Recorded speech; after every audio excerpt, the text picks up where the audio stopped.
Hey there, thought I'd do a quick video for face and skull bones. I actually did a really cool video of a lot of different bones today.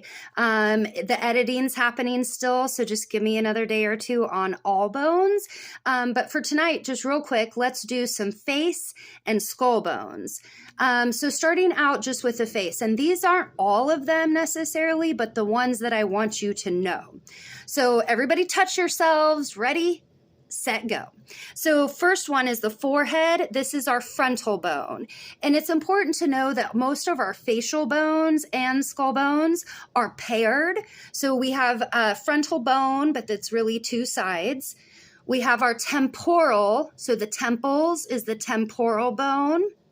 And then we have going down our face, we have the maxilla, which is the top jaw. And then we have the mandible, which again, two sides of the mandible, which is the lower jaw. Of course, we have our nasal bone, and there's a few internal face bones that we'll talk about later. Not as important to know as the ones we can touch, right? And then up in the medial canthus of the eye is our lacrimal bone.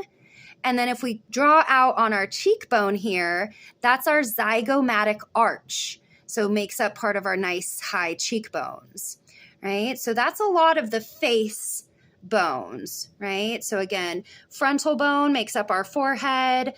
We have our maxilla, mandible, nasal, lacrimal, zygomatic, okay? So that's your face. And this is the same on animals. Okay, now with the skull, we're going to also start frontal bone, temporal, again on the side.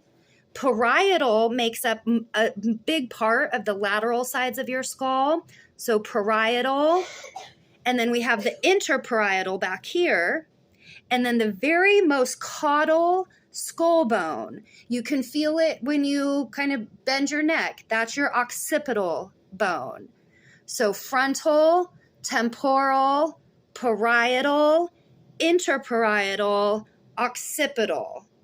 Okay? Those are the basics of the face and the skull that you need to know for bones